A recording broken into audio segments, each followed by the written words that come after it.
Okay जी, good recap. बिल्कुल basic सा। Last time हमने बात स्टार्ट की थी कि आपने डेटा जो है उसकी ईडीए जो है एक्सप्लोरेटरी डेटा एनालिसिस जो है वो कैसे करना है। उसमें हमने ये देखा था कि जब भी आपने कोई मॉडल डेवलप करना होता है आपको बहुत ज़्यादा डेटा चाहिए होता है, लेकिन अगर वो डाटा जो है वो गार्बेज होगा और उस डाटा में रेलेवेंट इन्फॉर्मेशन नहीं होगी तो वो मॉडल भी आपके किसी काम नहीं आएगा। तो यहाँ हम जो जैसे कहते हैं गार्बेज इन गार्बेज आउट, ठीक है। तो इसका मतलब है कि somebody has to work on that data, ठीक है। और फिर हमने बताया था कि वो समबॉडी जो है वो पूरे पूरे कैरियर पाथ्स हैं, वो पूरे पूरे कैरियर ऑप्शंस हैं जिनकी थाउजेंड्स ऑफ डॉलर्स में पे है। और दो तीन कैरियर ऑप्शंस हमने बताई थी। हमने डेटा इंजीनियर की बात की थी, हमने डेटा एनालिस्ट की बात की थी, बिजनेस एनालिस्ट की बात की थी, और इरफान ने बड़े मज़े के एक्सपीरियंस भी हमारे साथ और उनकी शेयर किए इंपॉर्टेंस थे। भी बताई थी कि डिसीजन मेकिंग में वो कितने हाँ, इंपॉर्टेंट हैं। एग्जैक्टली कि वो फैक्ट और नंबर्स के साथ आपको प्रूव करते हैं कि आपका एक्शन ए अच्छा है या आपका एक्शन बी अच्छा है। तो उसमें फिर एक्सप्लोरेटरी डाटा एनालिसिस जो है वो फर्स्ट स्टेप है जिसमें हम देखते हैं कि हमारा डेटा किस तरह का है। सबसे पहले हम देखते हैं कि हम अच्छा ये जो एक्सप्लोरेटरी डेटा एनालिसिस है, मैं क्लियर कर दूं, ये ज़्यादा इसकी एप्लीकेशन स्ट्रक्चर्ड डेटा पे है, ठीक है। और स्ट्रक्चर्ड डेटा कौन सा होता है? टेबुलर डेटा होता है। जैसे आपने एक्सेल के अंदर डेटा देखा है वो स्ट्रक्चर्ड डेटा है। आपने जो डेटा बेसिस के अंदर हमारे पास डेटा है वो भी टेबुलर डेटा की एग्जांपल है। तो स्ट्रक्चर डेटा में सबसे पहले आप देखते हैं कि आपके एट्रीब्यूट्स की टाइप्स कैसी हैं। हमने नॉमिनल, ऑर्डिनल, न्यूमेरिकल की बात की थी। उसके बाद फिर मैंने आपको बताया था कि हम जब एक्सप्लोरेटरी डेटा एनालिसिस या एक्सप्लोरेशन करते हैं तो फिर हम स्टेटिस्टिक्स यूज़ करते हैं, डिस्क्रिप्टिव स्टेटिस्टिक्स यूज़ करते हैं।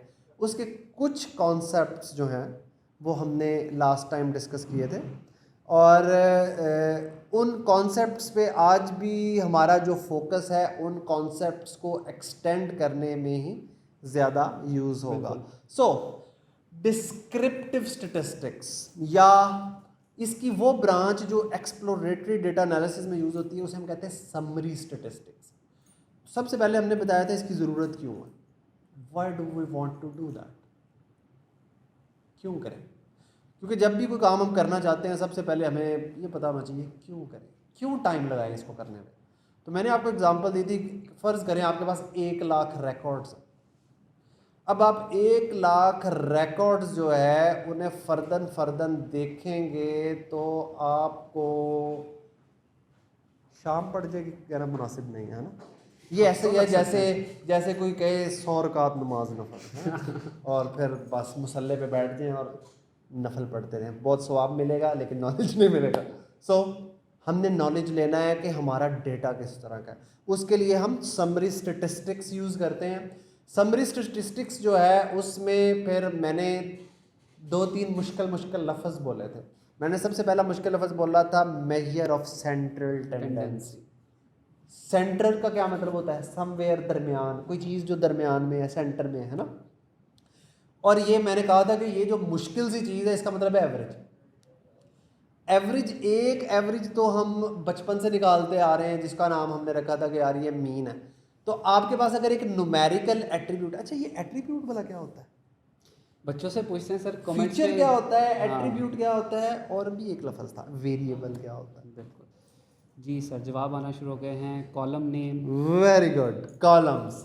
आपका जो स्ट्रक्चर डेटा है उसमें हर कॉलम जो है, मैंने बताया था कि कॉलम को हम 3 नामों से जानते हैं। मशीन लर्निंग वाले लोग जो हैं उसे कहते हैं फीचर, डेटाबेस वाले लोग कहते हैं ये एट्रीब्यूट है किसी भी एंटिटी का, और जो वो पुराने स्टैट वाले लोग हैं, क्योंकि मशीन लर्निंग जो है उसने बहुत सारी चीज़ स्टेटिस्टिक्स से ली है, तो मशीन लर्निंग एक्चुअली मैथमेटिक्स पे बहुत हैवीली डिपेंडेंट है। तो कुछ उनकी लैंग्वेज भी हमारे पास आ गई और वो लोग इसे कहते हैं वेरिएबल, ठीक है। तो कॉलम ही के नाम है, लेकिन तीनों नामों से हम इसको बार बार इसलिए मैं बुलाता हूँ ताकि आपके ज़हन में कॉन्सेप्ट रहे कि यार इन तीनों में से कोई भी लफ्ज़ आ जाए, कॉलम की बात कर रहा है स्ट्रक्चर डाटा के, ठीक है। ओके, तो एवरेज, अब एक न्यूमेरिकल कॉलम है, उसमें 10,000 एंट्रीज हैं, आपको एवरेज पता चल जाएगी तो सडनली आपको पता चल जाएगा कि जैसे एज की एग्जांपल दी थी इरफान ने कि इस पर्टिकुलर पूरे डाटा में ऑन एवरेज लोगों की एज क्या है। जैसे वोटर्स के डाटा की हमने बात की थी कि कितने लोग वोट कास्ट करते हैं, कितनी एज के लोग वोट कास्ट करते हैं, तो उनकी एवरेज एज क्या है। तो सडनली आपने एक समरी स्टेटिस्टिक एवरेज निकाली और आपको एक जनरल बिहेवियर जो है उसका आइडिया हो गया। अच्छा, एवरेज के 2-3 तरीके मैंने डिस्कस किए थे। एक तरीका मीन था। मीन वही बचपन वाली जो हमने तीसरी चौथी क्लास में एवरेज निकालनी सीखी थी कि सारी चीज़ें ऐड कर दो, उन्हें उस नंबर पे डिवाइड कर दो। लेकिन मैंने बताया था कि यार डाटा एनालिसिस में ना ये कोई बहुत अच्छी टेक्निक नहीं है, हम इसको ना बहुत ज़्यादा पसंद नहीं करते। तो मैंने इसकी एक रीज़न दी थी, वो रीज़न क्या थी बोला, आउटलायर। ये एक्सट्रीम वैल्यूज़ के लिए बहुत सेंसिटिव। मैंने बताया था कि फ़र्ज़ करें एक क्लास है, एक क्लास में बच्चों के पेपर हुए, प्रोफेसर ने मार्क्स दिए जी, उनके मार्क्स आते थे 60 से लेके 80 तक। अचानक एक बहुत लाइक बच्चा आ गया, उसने 100 नंबर ले लिए। अब उस क्लास की एवरेज जो है वो चेंज हो जाएगी, ठीक है। तो इसी तरह या बहुत नालायक बच्चा आ गया, उसने कहा मैंने नहीं पढ़ना और उसके नंबर आए 10, तो भी एवरेज चेंज हो गई और एवरेज ड्रास्टिकली चेंज हुई, यानी मीन ड्रास्टिकली चेंज हुआ। तो इसलिए हम कहते हैं कि मीन जो है ना, इसे हम जो एक फैंसी लफ्ज़ यूज़ करते हैं, हम कहते हैं mean sensitive to extreme values है। यानी अगर आपकी वैल्यू बहुत नीचे की है, जैसे क्लास में मैंने फेल वालों की एग्जांपल दी है, बच्चे के 10 नंबर आए, तो एवरेज बहुत ज़्यादा नीचे को आ जाएगी।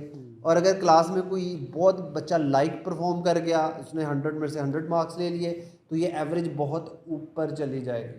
तो ये जो है सेंसिटिव टू एक्सट्रीम वैल्यूज़ है। फिर हमने मीडियन की बात की थी। मीडियन बड़ी ज़बरदस्त चीज़ है, और मीडियन जो है मैंने बताया था कि ये हमारी फेवरेट एवरेज की टाइप है। आपने डाटा को सॉर्ट करना है, दरमियान का नंबर ले लेना, उसे मीडियन कहते हैं। मीडियन की ख़ास बात यह है कि ये किसी भी गिवन डाटा सेट को 2 हिस्सों में चॉप कर देता है, 2 हिस्सों में काट देता है। 50% डाटा मीडियन से नीचे होता है, 50% डाटा जो है वो मीडियन के ऊपर होता है। ये जो चॉपिंग वाली बात है ना, ये बड़ी इंपॉर्टेंट है, क्योंकि मैं आपको आगे और भी ऐसे नंबर बताऊंगा जो डाटा को ज़्यादा हिस्सों में चॉप करेंगे। मीडियन 2 हिस्सों में चॉप करता है, तो अगर मैंने 4 हिस्सों में चॉप करना हो तो फिर क्यू से रिलेटेड कोई लफ्ज़ हमने बोला था ना जी बिल्कुल। Quartiles, very good.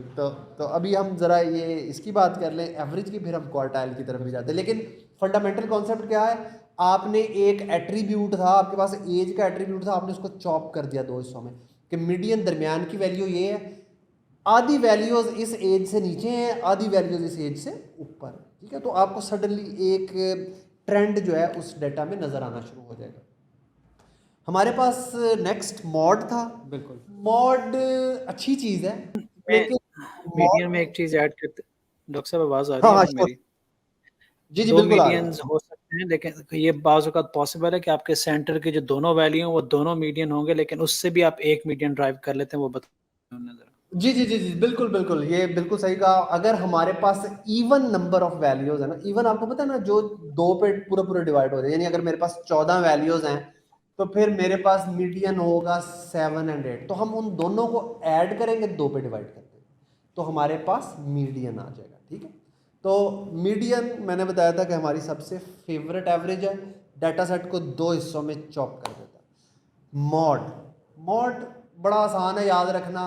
डाटा में जो चीज़ सबसे ज़्यादा बार रिपीट हो रही है, या एज के फीचर में जो एज सबसे ज़्यादा बार रिपीट हो रही है, वो आपका मॉड है। अच्छा, अब रिपीट हो भी सकती है, नहीं भी हो सकती। इसका मतलब है कि मॉड हो सकता है, मॉड हो सकता है ना हो। फिर ये भी हो सकता है कि 25 साल की उम्र के लोग भी 10 थे डाटा में, और 27 साल की उम्र के लोग भी 10 थे, तो हमारे पास फिर 2 मॉड हो जाएंगे। इस किस्म का जो एट्रीब्यूट है उसे हम कहते हैं मल्टी मोडल, मॉड से मोडल। अच्छा, ये मॉडल जो है ना, इसमें DAL है, ये वो एआई के मॉडल से कंफ्यूज नहीं करना बिल्कुल भी आपने। मल्टी मोडल, DAL, ठीक है। तो मल्टी मॉडल एट्रीब्यूट कहते हैं इस तरह के एट्रीब्यूट को जिसमें एक से ज़्यादा एट्रीब्यूट हो, एक से ज़्यादा मॉड हो। गुड। आउटलायर, यार हारिस आउटलायर क्या होते हैं? आउटलायर बड़ी आसान सी चीज़ है कि एक डेटा के अंदर आपके पास कुछ वैल्यूज़ एक दूसरे के बहुत क्लोज हैं। मींस के एक एज वाला लेट से कॉलम ले लेते हैं और लोगों की आपने डेटा देखा उसके अंदर एवरेज जो एज स्टार्ट हो रही है वो 10 साल से लेकर 90 ईयर्स तक है मैक्सिमम, ठीक है। बट आप जाके कहीं एक कॉलम एक रो के अंदर देखते हैं कि जनाब ये फ़लाने एडम भाई साहब हैं लेकिन इनकी उम्र जो है वो 900 साल लिखी हुई है। तो अब ये एक आउटलायर है जो अपने डेटा से बहुत ज़्यादा दूर है, मतलब उसकी वैल्यू जो है वो बहुत ज़्यादा एक्सट्रीम है कि आपके पास हाईएस्ट वैल्यू थी 90 ईयर्स, 90 ईयर्स से अब वो 900 पे पहुंच गई है। अब उसके मल्टीपल रीजंस हो सकते हैं आउटलायर्स के, कि हो सकता है मिस टाइप कर दिया हो, मोस्टली होता ऐसे ही है कि वो चीज़ मिस टाइपोस की वजह से जो है वो गलत हो जाते हैं, आउटलायर्स आ जाते हैं आपके पास।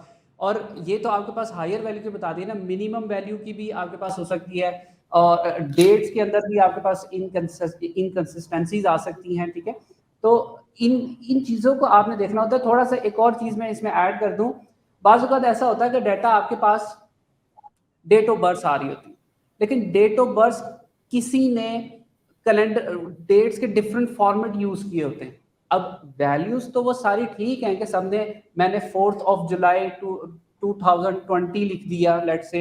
मैं आपको दो इम्पोर्टेंट चीजें बताता हूँ कि धारिस जैसे कह रहे हैं ना कि आउटलायर जो है, मैंने कल आपको एग्जांपल दी थी कि आपके पास वोटर लिस्ट का डेटा है, उस वोटर लिस्ट के डेटा के अंदर हर वोटर की उम्र दी गई है।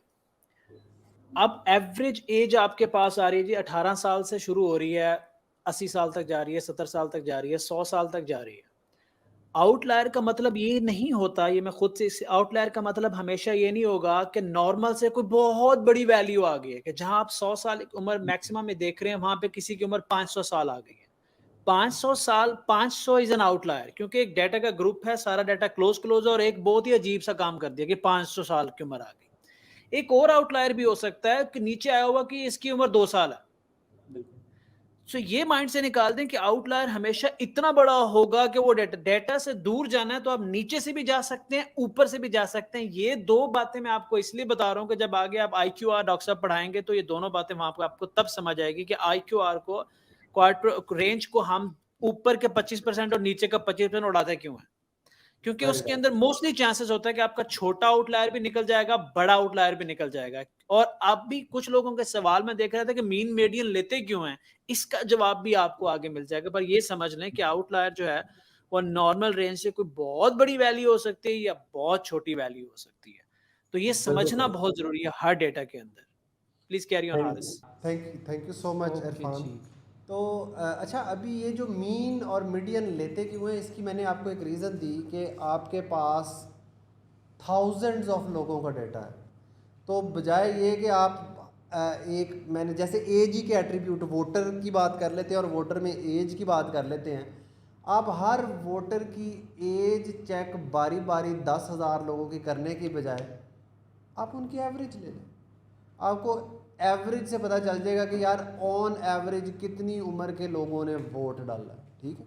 तो उससे आपको ये आइडिया हो जाएगा कि यार यंग लोग ज़्यादा वोट डाल रहे हैं या ये लोग जो 30s और 40s में वो ज़्यादा वोट डाल रहे हैं, एंड सो ऑन। तो आपको एक ट्रेंड पता चल जाएगा। एक रियल टाइम एग्जांपल देता हूं ना, कल मैंने आपको बताया था कि ये सारा डेटा एनालिसिस हो क्यों रहा है। जरा आप अपने आप से पूछें कि डेटा एनालिसिस इतना हो क्यों रहा है। डेटा एनालिस्ट का अल्टीमेट काम क्या है, मशीन लर्निंग के मॉडल्स का अल्टीमेट काम क्या है, डेटा को ग्राफ पे दिखाने का अल्टीमेट काम क्या है। ये सारी कड़ियां एक पॉइंट पे आके जुड़ती हैं कि समंदर को कूजे में बंद करके डिसीजन मेकर जो हैं, जो किसी भी ऑर्गेनाइजेशन के, वो लोग जो फैसला करना चाहते हैं उनको प्रिसाइज इंफॉर्मेशन दें, ना कि उनको पूरी के पूरा 100 बातें बताएं। So if I am the CEO of some company, मैं नहीं किसी को 5 मिनट से ज्यादा टाइम दूंगा, तो मैं उससे पूछूंगा कि यार कितनी उम्र के लोगों के लिए काम करना है, तो मुझे एक फिगर चाहिए होगा। वो मुझे ही नहीं कह सकता कि सर 16 से शुरू होंगे, 16 से लेकर 18 तक इतने परसेंट है, 18 से लेकर 24 तक इतने परसेंट है, 24 से लेकर 48 तक इतने परसेंट है। No, I don't care. जब मुझे एक फिगर बोलेगा तो एक बात तय है कि ज्यादातर वोटर जो है मेरा वो 18 साल का है। अब वो एक फिगर निकालने के लिए और फैसला करने के लिए आपको समंदर को कूजे में बंद करना होता है, और उसके लिए आपको मीन, मीडियन, मॉड और IQR की जरूरत पड़ती है, क्योंकि डेटा डिफरेंट होता है, ये टेक्निक्स डिफरेंट डेटा पे अप्लाई होती है। So that's the reason why आपको ये करना होता है। बेहतरीन, ज़बरदस्त, थैंक यू सो मच। तो मेजर ऑफ सेंट्रल टेंडेंसी के बाद मैंने बताया था कि अब ये हमारे क्लियर हो गए होंगे, मीन, मीडियन, मॉड। सवाल ये है कि आपने आपके पास बहुत सारे लोग हैं, 10 लाख लोग हैं, आपने 10 लाख लोगों से एक सवाल पूछा कि मुझे ये जो एक डिश है इसके बारे में अपनी राय बताओ। लेट्स से बिरयानी के बारे में आपने उनसे एक राय मांगी कि आपकी क्या राय है इसके बारे में, 10 लाख लोगों से मांगी। अब आपको कैसे पता चलेगा कि वो डेटा आपके पास एक शीट में आ गया है? अब आपको कैसे पता चलेगा कि ये जो मैंने सवाल किया है और लोगों ने मुझे ओपिनियन दी है, क्या लोगों की ओपिनियन एक दूसरे से क्लोजली रिलेटेड है, बिल्कुल मैच करती है, या सबकी बिल्कुल डिफरेंट और अलग अलग राय है? ठीक है, जिसको मैं कहूँगा कि डिस्पर्स है, एक दूसरे से बहुत दूर है, मुख्तलिफ राय है। ठीक है, तो ये इतने बड़े डाटा से आपको ये चीज़ निकालनी कैसे, आप कैसे निकालेंगे? तो ये क्वेश्चन बच्चों से हम लोगों ने पूछना है कि वो मतलब अगर हम सोच सकते हैं और इसके बारे में कोई हमें कोई पॉसिबल आंसर ये हो सकते हैं कि आपने कुछ उस डेटा के अंदर, लेट्स से कि लोगों की एक लिस्ट है, मैं थोड़ा एलेबोरेट कर देता कि बच्चे जवाब दे सकें। उसके अंदर लिस्ट होगी, किसी ने कहा होगा अच्छी बात है, अच्छी होती है, कोई कहेगा नहीं अच्छी होती, कोई कहेगा स्पाइसी होती है, कोई कहेगा हेल्दी होती है, कोई कहता है कार्ब्स ज्यादा होंगे इसके अंदर, कोई आउटलायर होंगे, वो कहेंगे ये सख्त गुनाह है। ठीक है। और कोई नीचे से आउटलायर्स भी आएंगे जो फीडबैक देंगे कि यार इसने, हारिस ने बिरयानी की बात की है, ये इसका ताल्लुक किसी जमात के साथ है। देयर आर 2 आउटलायर्स जिनका जवाब मैच नहीं हो रहा, हालांकि हमने सिर्फ टेस्ट पे फीडबैक लिया। बिल्कुल। तो अब बताएं आप कौन सी टेक्निक लगाने वाले? मैंने आपको 2 आउटलायर्स भी दे दिए, हारिस की एग्जांपल दी, मैं नई एग्जांपल ना देता। जी। सो कमेंट्स में हमारे पास जवाब आ रहे हैं, विजुअलाइजेशन का के मेथड होंगे। कुछ बच्चे कह रहे हैं मीन, मीडियन, मॉड। तो अरे यार, एक बच्चे ने बड़ा अच्छा जवाब भी दिया है, स्टैंडर्ड डिविएशन। वाह यार, छा गया जिसने ये जवाब दिया है। लेकिन मैं बताऊंगा कि हम स्टैंडर्ड डिविएशन क्यों यूज नहीं करते, but that is actually a very good answer. बिल्कुल। There are so many good answer actually. They're thinking. They're बिल्कुल, thinking. That's actually lovely. Okay, good. ठीक है। तो what's the answer, bro? The answer is, बड़ा खतरनाक सा था। The answer is interquartile range, range.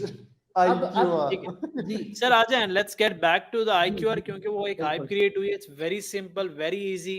Any Tariq ने IQR बताया है, काशिफ हैदर ने IQR बताया है, वेरी जैन गुड, ने, काफी लोगों ने IQR बताया। यार ये देख के अच्छा लग रहा है कि आप लोग माशाल्लाह इतने हो।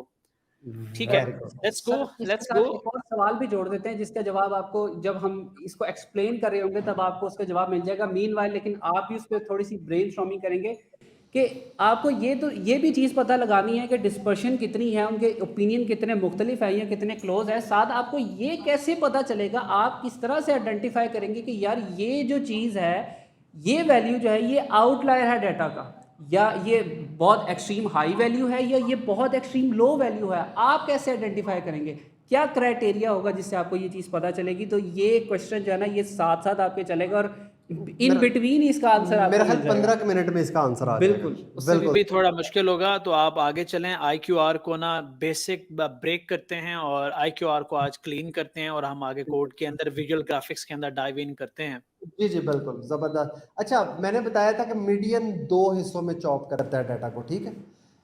अब इसका मतलब है कि अगर मैंने 4 हिस्सों में डाटा चॉप करना है तो मुझे फिर 3 नंबर चाहिए होंगे। 2 हिस्सों में चॉप करना था तो 1 नंबर चाहिए था, 2 नहीं चाहिए थे, ठीक है। मीडियन चाहिए था जिसके 50% पे मीडियन बैठा है, 50% डाटा नीचे है, 50% डाटा ऊपर है। इसी तरह अगर 4 हिस्सों में चॉप करना है तो 1 नंबर 25% पे बैठा होगा, 1 नंबर 50% पे बैठा होगा, 1 नंबर 75% पे बैठा होगा, ठीक है। तो इन्हें हमने कहा था ये क्वार्टाइल है। क्वार्टाइल वो नंबर है, यूँ समझिए कि मीडियन के भाई है, ठीक है। क्वार्टाइल्स मीडियन के रिश्तेदार कहना ज़्यादा मुनासिब है। वो दो हिस्सों में डाटा को चॉप करता है, एट्रीब्यूट या फीचर को। क्वार्टाइल 4 हिस्सों में चॉप करते हैं। ओके, यहाँ तक तो हमें चीज़ क्लियर है। अच्छा, अब इंटर क्वार्टाइल रेंज जो है ना, वो बड़ी आसान चीज़ है। That is actually the difference, या कितने नंबर्स हैं जो Q1 और Q3 के दरमियान। That's it. अच्छा, अब आप सोचेंगे कि इस बात का मतलब क्या है। अब आप इमेजिन करें कि आपने डाटा को 4 हिस्सों में चॉप कर दिया, 25, 50, 75 और 100। जब आप Q3 यानी कि क्वार्टाइल 3 जो कि 75% पे बैठा है और क्वार्टाइल 1 जो 25 पे बैठा है, जब आप Q3 में से Q1 निकालेंगे तो आप एक्चुअली दरमियान का 50% नहीं देख रहे होंगे। अच्छा, अब अगर आप दरमियान का 50% देख रहे होंगे तो वो क्यों देख रहे होंगे? क्योंकि मैंने बताया था कि एवरेज तो दरमियान में होती है ना, और मैंने बताया था कि डिस्पर्शन भी एवरेज से ही डिस्टेंस होता है। तो इसलिए जब आप देखेंगे कि यार Q3 और Q1 में तो डिस्टेंस बहुत कम है, तो इसका मतलब ये है कि डाटा में डिस्पर्शन बहुत कम है। इसका मतलब है कि लोग की जो एवरेज है ना, वो बिल्कुल करीब एवरेज से 1-2 नंबर कम है या 1-2 नंबर ज़्यादा है। तो रियल ये तो रियल लाइफ में ले आते हैं इसे थोड़ी देर के लिए डॉक्टर साहब, कि फॉर हाँ हाँ, श्योर। एग्जांपल एक टाउन के अंदर बहुत से लोग रहते हैं और अगेन उनकी सैलरीज को आप लिस्ट डाउन करते हैं जी। अब ये स्टेप समझ लें, इससे आपको क्वार्टर निकालने भी आ जाएंगे। आपने 10 लोगों की सैलरी को लिया। पहले बंदे की सैलरी थी जनाब 15,000, दूसरे की 30,000, चौथे की 10,000, और इस तरह से हर बंदे की एक सैलरी थी। अगर आपके पास नोटबुक है तो 10 सैलरियां इमेजिन कर लें, लिख लें। 10 वैल्यूज अपनी नोटबुक पे इस वक्त लिख लें। आपके जहन में जो भी आती है सैलरी रेंज ना, 10 सैलरी रेंज उसको लिख लें, स्टेप 1। और जब लिख लें तो मुझे कमेंट में बताएं, अगला स्टेप मैं आपको बताता हूं। 10 वैल्यूज जब आप अपने सामने लिख लेते हो, अब ये इंटरेस्टिंग होगा। अब उसी लाइन के नीचे 10 वैल्यूज आपने लिखी, जैसे 30 लिखी, 20, 25, 26, 45, 40, 10 वैल्यूज लिख ली। उसी के नीचे उसको सॉर्ट कर दें। सबसे छोटी पहले लिख दें और उसके बाद बढ़ाते जाएं और सबसे बड़ी एंड पे लिख दें। ये दो काम अभी आप फौरन करें, ठीक है। ये दो काम आप अपने पेपर पेन लेके करें और मुझे बताएंगे ये डन। बड़ा बता देता हूं, आपने 10 सैलरीज इमेजिन करनी है, 10 लोगों की, what ever the value is, उनको लिख लें। उसके बाद नीचे से उनको सॉर्ट करें, सबसे छोटी पहले और सबसे बड़ी बाद में। वैसे 10 रिकॉर्ड्स हैं, 10 वैल्यूज हैं, तो देखते ही पता चल जाएगा कि यार 10वीं वैल्यू तो बहुत ही बड़ी है और पहली वैल्यू बहुत ही छोटी है, तो दोनों आउटलायर नजर भी आ जाएंगे, क्योंकि डेटा जब बड़ा होगा तो फिर आउटलायर नजर नहीं आता। अच्छा, अब जैसे अब डॉक्टर साहब ने अभी बताया कि Q3 में से Q1 को माइनस करना है, तो आप ये देखें कि आखिरी वैल्यू में से पहली वैल्यू को माइनस कर दें, आपके पास एक रेंज आ जाएगी। अब अगर आखिरी वैल्यू को 10 गुना बढ़ा दें और फिर रेंज निकालें, तो दोनों रेंज के अंदर फर्क आप देखें कि रेंज में कितना फर्क पड़ गया सिर्फ आखिरी वैल्यू को बढ़ाने से। कि आखिरी बंदे की सैलरी 10 लाख कर दी आपने और फिर रेंज निकाली, कैसे निकाली? आखिरी सैलरी में से पहली सैलरी माइनस की, तो देखा आपके पास कितना फर्क पड़ा एक बंदे की सैलरी पे। अभी जो डॉक्टर साहब ने बोला कि आप 50% दरमियान का डेटा देख रहे हैं, इसका मतलब ये हुआ कि पॉसिबल पोटेंशियल आउटलायर जो है, या तो वो डाटा के शुरू में बैठे होंगे, डाटा के एंड में बैठे होंगे। क्योंकि एक बात शायद यहां स्किप हुई है कि क्वार्टाइल्स निकालने से पहले डाटा सॉर्ट करना मैंडेटरी है। जब सॉर्ट करेंगे तो शुरू में छोटी वैल्यू होगी और एंड में बड़ी वैल्यू होगी। बीच का 50% देखेंगे तो इसका मतलब है कि 25% बड़ी वैल्यूज भी निकल गई, उसमें आउटलायर हो सकता है। 25% छोटी वैल्यूज भी निकल गई, उनमें भी आउटलायर हो सकता है। ये डायग्राम जो है बड़े अच्छे तरीके से बता रही है। तो ये जो आपने अपने सामने लिखा हुआ ना इमेजिनेशन से, आप डॉक्टर साहब उसको आगे से यहाँ से कैरी करेंगे कि आपने उन्हीं वैल्यूज पे सारी कैलकुलेशन मैथ करनी है, और वो 10 वैल्यूज। बिल्कुल। अच्छा, अब आपने जब ये 10 वैल्यू लिख ली तो Q2 कौन है? पांचवी और छठी वैल्यू, ठीक है ना। पांचवी और छठी वैल्यू का मीन जो है वो आपका Q2 या मीडियन है, और वो मीडियन जो है वो आपके डाटा सेट को दो हिस्सों में चॉप कर रहा है। ओके, अब आपने दो हिस्सों में जब चॉप कर लिया अपने डाटा को, तो अब दो हिस्से अलग अलग हो गए हैं, राइट। 50% मीडियन से नीचे है, 50% मीडियन से ऊपर है। अब आपने उन दोनों 50% के मीडियन निकाल लेने, वो कौन होंगे? Q1 और Q3। ये निकालें, फिर हमें बताएं कि हाँ जी मैंने पहले हमने मीडियन निकाल लिया विच इज इस कमेंट पे ड्रॉप करते जाए, मुझे अंदाजा हो जाएगा कि वो 10 वैल्यूज किसने सही इमेजिन की थी, क्योंकि अब हैंड्स ऑन प्रैक्टिस के साथ थोड़ा थोड़ा हम आपको साथ लेके चल रहे हैं। और अब जिनके पास कॉपी पेन भी नहीं है लेक्चर सुनते वक्त, तो उनका तो अल्लाह ही हाफिज है। भेजिए जरा अपनी अपनी वैल्यूज।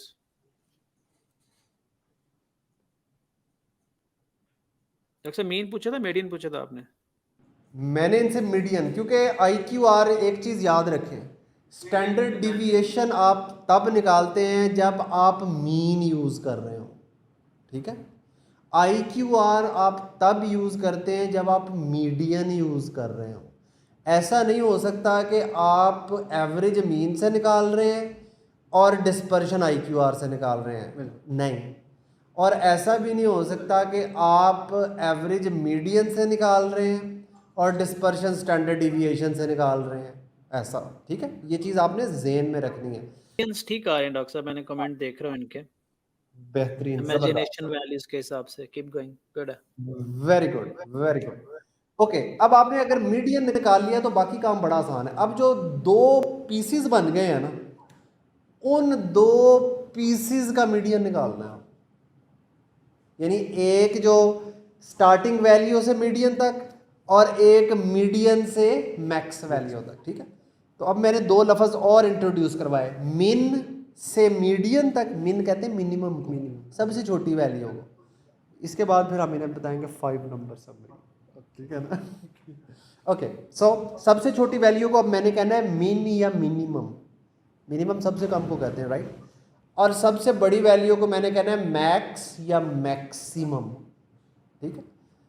तो अब आपके पास दो सेट है, मिन से मीडियन तक यानी मिनिमम से मीडियन तक, और दूसरा आपका जो ग्रुप है वो है मीडियन से मैक्सिमम तक।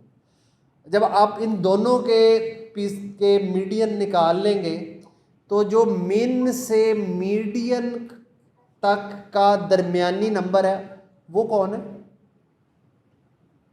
मैं उसे क्या कहूं? मिन से मीडियन तक जो दरमियान का नंबर आया, मैंने उसे क्या कहना है?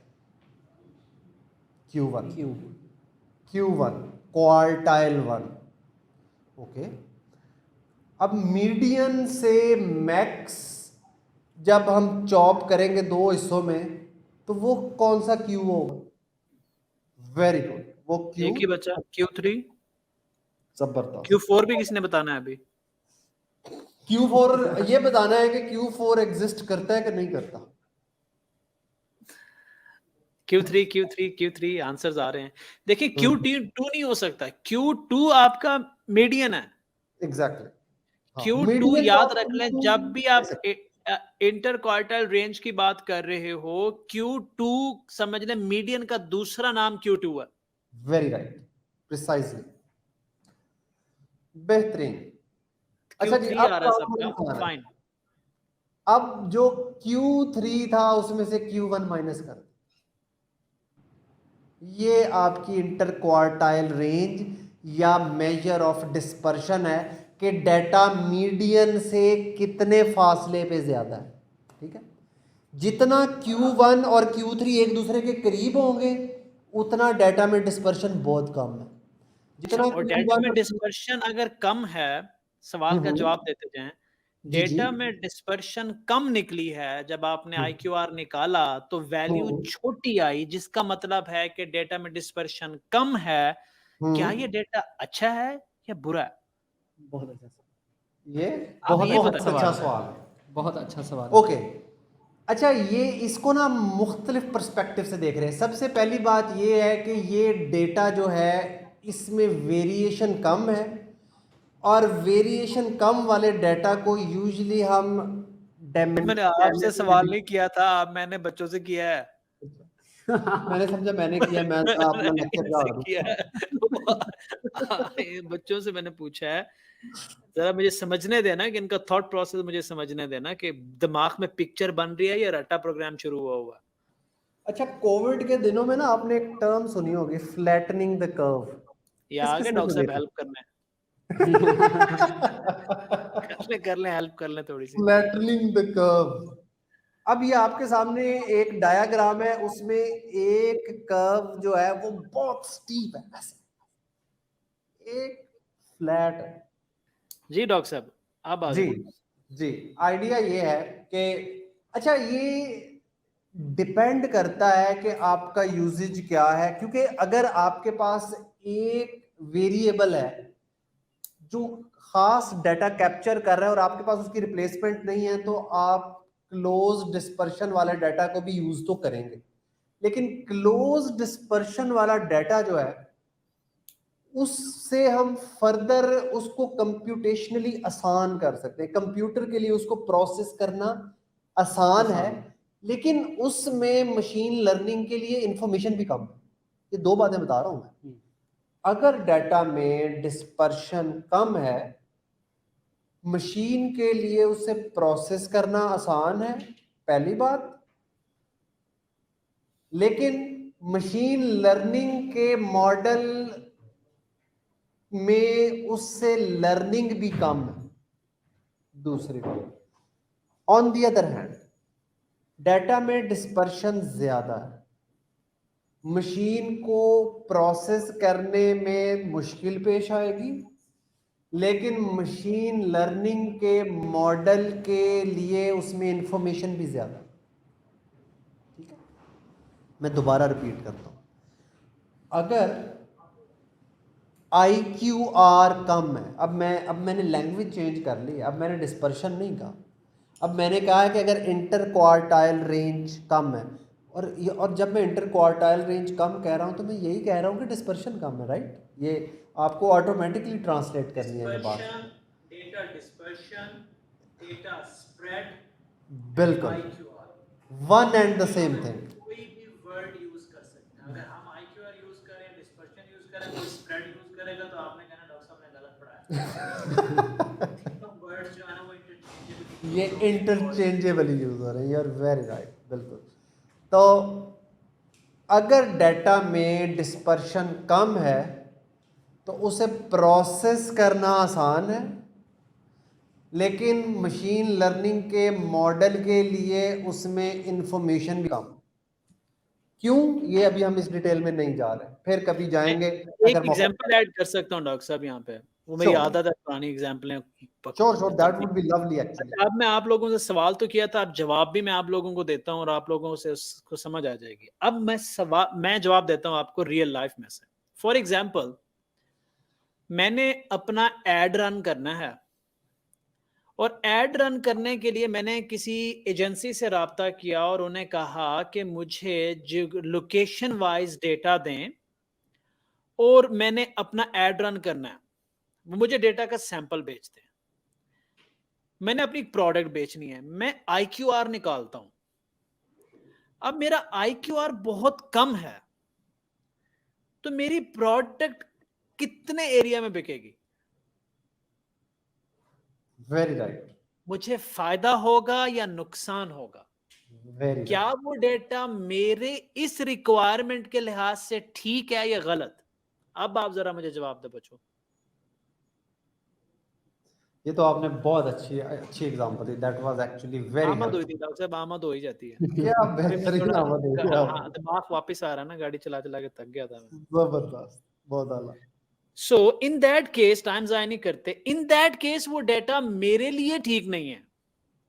ठीक है, क्योंकि अब उस डेटा कलेक्टेड है वो एक ही एरिया का डेटा है, सारे ज्योग्राफिकल लोकेशन करीब करीब करीब करीब करीब है। जब मैं उसका लूंगा, एड रन करूंगा तो मुझे इतना एरिया नहीं मिलेगा, क्योंकि मुझे तो ज्यादा एरिया चाहिए। इन दैट केस मुझे ऐसा डेटा चाहिए जो जिसका स्प्रेड ज्यादा हो, IQR ज्यादा हो।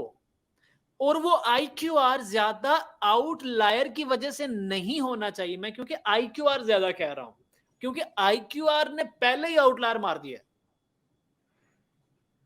तो मैं अपने डेटा साइंटिस्ट से पूछूंगा कि यार मुझे बताओ ये डेटा सैंपल आ गया, जी सर सैंपल आ गया, IQR कितना है इसका, दूसरी पार्टी से भी डेटा सैंपल मंगवाया, जी सर मंगवा लिया, उनका IQR कितना है, इतना, मैं कहूंगा वो वाला ले लो।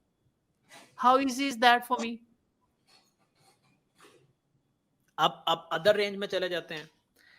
एक फेडरल एजेंसी कहती है, अब मैं दूसरा केस बता रहा हूं, एक फेडरल एजेंसी कहती है कि यार एस्टिमेटेड, फेडरल एजेंसी, कोविड वाले कहते हैं, कोविड में बड़ा मैटर करता है, कोविड वाले कहते हैं कि जी कोविड का डेटा लाओ, हमने देखा कि डेटा की मदद से कोविड को कंट्रोल किया गया बहुत से ममालिक में।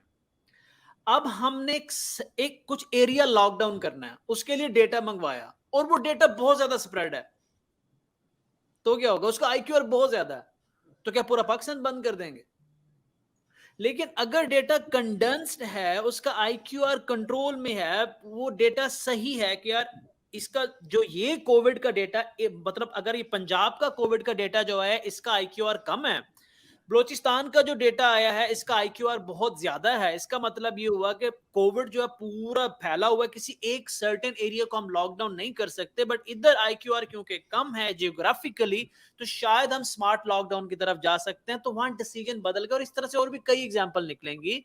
सो the answer to my question is that कि IQR जो है वो डिपेंड करता है कि आप उस डेटा को किस पर्पस के लिए यूज करने जा रहे हैं, सही गलत आप ब्लाइंडली जजमेंट नहीं दे सकते। वेरी राइट, हो गया, वेरी समझ आ गया, हेल्पफुल, ओके चलो। Very helpful actually. Okay, so good, ज़बरदस्त। अच्छा, अब मैंने ना कुछ नंबर इंट्रोड्यूस करवाए हैं। ये नंबर आपको किसी भी न्यूमेरिकल फीचर का कच्चा चट्टा बता देते हैं। वो 5 नंबर है: मिन, Q1, मीडियन, Q3, मैक्स। और इन्हें हम प्यार से कहते हैं 5 नंबर समरी। न्यूमेरिकल फीचर्स की 5 नंबर समरी आपको उनके बारे में इतनी ज़्यादा इंफॉर्मेशन देती है कि इस पे हम 3 घंटे का पूरा लेक्चर कर सकते हैं। We will do that. अगर इरफान कब करें? आपको पता है ना मैं किस सिचुएशन में हूं। अगर अगर अगर अगर ऑडियंस भगा रही है तो श्योर, व्हाई नॉट? नहीं, we'll नहीं do नहीं, it ये बच्चे इंशाल्लाह, बड़े we'll do प्रॉमिसिंग it, है। we're doing मुझे something लगता है good, कि we are on a mission, we are doing something good, आप हमारे लिए दुआ किया कीजिए, we are just fighting, fire fighting चल रही है, we'll come up with some good news इंशाल्लाह, तो keep going डॉक्टर साहब। बेहतरीन। सो 5 नंबर समरी। अच्छा, अब हम आउटलायर की तरफ जाते हैं। आपको पता है IQR जो है वो आउटलायर कैलकुलेट करने में भी हेल्पफुल है। अगर कोई नंबर, मतलब आपके पास एक डेटा था, आपने उससे ये सारी वैल्यू निकाल ली, स्लाइड चेंज आपके करनी है तो पास, कर देना RS। नहीं हाँ सर, ये इसी के लिए अभी इसी पे रिलेवेंट। अगर कोई डेटा मैक्स से IQR रेंज से ज्यादा दूर है तो वो आउटलायर है। अगर वो मिन से IQR रेंज से ज्यादा छोटा है तो भी आउटलायर। ठीक है? अगर कोई पॉइंट मैक्स से IQR रेंज से ज्यादा दूर है तो वो आउटलायर है। अगर वो मिन से IQR रेंज से ज़्यादा छोटा है तो भी आउटलायर। ये साइंटिफिक तरीका है आउटलायर्स को कैलकुलेट करने का।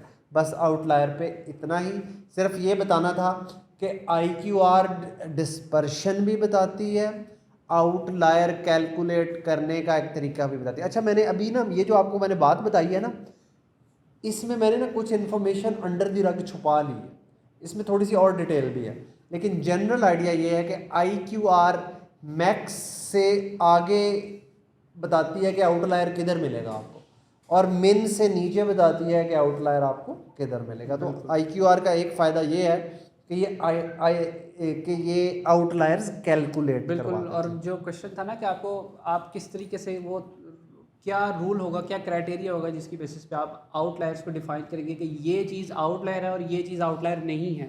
तो जो आपको स्लाइड्स के ऊपर एक इमेज भी नज़र आ रही है, वो आपको शो करने का पर्पस भी ये है कि ये जो lower fence and upper fence है, ये हमने कहाँ से कैलकुलेट की? ये IQR की मिनिमम वैल्यू और मैक्सिमम वैल्यू है। जो मिनिमम रेंज है और मैक्सिमम, तो इससे बाहर कोई भी वैल्यू आपके पास डेटा में लाया कर रही है तो वो आउटलायर है। और कोई भी अगर किसी डाटा को एनालिसिस करने बैठा और उसको अगर आप 5 नंबर समरी दे दें कि ये 5 नंबर समरी है, ये मिन है, ये मैक्स है, ये Q1 है, ये Q2 है और ये Q3 है, और उसको फिर आप डाटा ये देंगे तो उसको बहुत सारी इन्फॉर्मेशन आपने पहले ही दे दी है, फर्स्ट हैंड नॉलेज आपने उसको पहले ही डाटा के बारे में बहुत सारा दे दिया। आप उसको कुछ वैल्यूज़ को वो देखते ही आइडेंटिफाई कर लेगा कि जनाब ये जो है ये आउटलायर है, ये आउटलायर नहीं है, या ये बहुत एक्सट्रीम लेफ्ट एक्सट्रीम पे मतलब बहुत छोटी वैल्यू है उसकी वजह से ये आउटलायर है, ये बहुत बड़ी वैल्यू है या उसकी वजह से आउटलायर है। इधर एक फन फैक्ट, वो फन फैक्ट ये है, अगर आपके पास 5 नंबर समरी है ना और आपके पास एट्रीब्यूट में 1,00,000 नंबर्स हैं, तो भी उन 5 नंबर से आप उस डाटा की डिस्ट्रीब्यूशन ड्रॉ कर सकते हैं। आपको 1,00,000 नंबर प्लॉट करने की ज़रूरत नहीं। फन फैक्ट, 5 नंबर समरी से आपको एक्चुअली पता चल जाएगा कि आपके डाटा की डिस्ट्रीब्यूशन नॉर्मल है या स्क्यूड है। बिल्कुल। सो ये फन फैक्ट। ओके, सो ये तो हमने डिस्कस कर लिया, करनी है, ये भी कर लिया। उसके बाद हम कोरिलेशन पे आते हैं। कोरिलेशन हारिस आप ज़रा बताएं। ओके, आपने IQR देखा, IQR के अंदर फॉर इंस्टेंस के आपके पास आता है डाटा बहुत ज़्यादा डिस्पर्स है, एक दूसरे से चीज़ें मैच नहीं कर रही, वैल्यूज़ बहुत ज़्यादा इधर उधर हैं। अब कोरिलेशन आपको किस तरीके से हेल्प करती है? आपने डाटा के साथ करना क्या है? डाटा को आपने अपने यूज़फुल तो बनाना है ना। अब आप लोगों ने, आपका तो काम ही है, आपकी जॉब ही ये है कि आपने डाटा को यूज़फुल फॉर्मेट में, यूज़फुल वे में कन्वर्ट करना है इस तरीके से ताकि आगे आप उसको यूज़ कर सकें।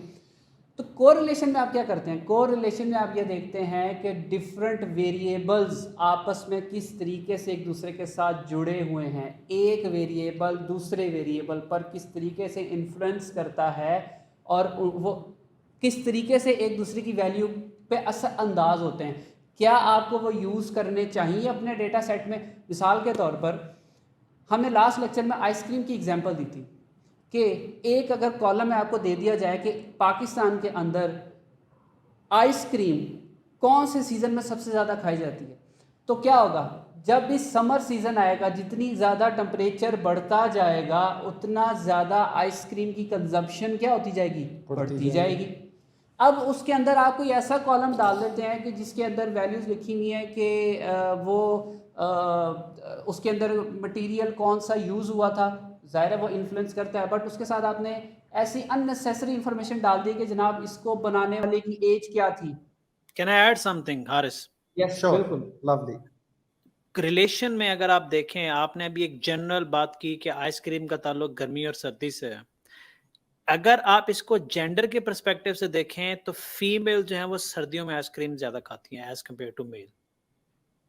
सो now we have relation between two different variables. Gender का कनेक्शन जो है वो प्रिसाइज हो गया है। इसके साथ फीमेल माइंड ना कीजिएगा, it's not a bad thing, but what I have observed so far कि सर्दियों में भी आइसक्रीम ऐसे ही चलती है, वहां जेंडर का फर्क होता है। So this is the relation between two values.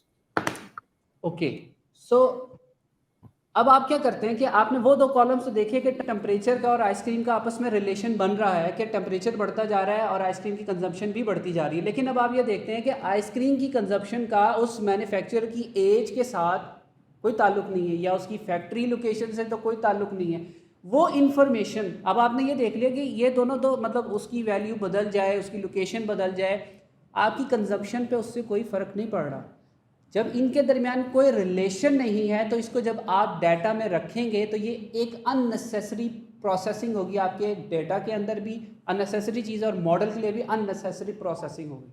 तो ऐसी इररेलेवेंट इन्फॉर्मेशन को आपने क्या करना होता है? रिमूव करना होता है। और वो रिमूव करने के लिए आपको हेल्पफुल क्या चीज़ होती है? वो कोरिलेशन आपको हेल्प करती है कि आप पूरे डेटा की डिफरेंट फीचर्स की कोरिलेशन कैलकुलेट करते हैं और वो आपको बताती है कि ये फीचर, ये एट्रीब्यूट, ये कॉलम इंपॉर्टेंट है, ये इससे ज़्यादा लिंक करता है, ये इससे ज़्यादा लिंक करता है। तो इन 1,00,000 में से 1,00,000 एट्रीब्यूट्स में से आप कोई से 2 एट्रीब्यूट भी निकाल सकते हैं कोरिलेशन की मदद से, कोई से 4 भी निकाल सकते हैं। आपको ज़रूरी नहीं है कि पूरे 1,00,000 ही यूज़ करने, ये आपको हेल्प, इतना ज़्यादा हेल्प करता है। अच्छा, अब इधर मैं कुछ ऐड करना चाहूँगा। हारिस ने बड़ा अच्छा एक्सप्लेन किया।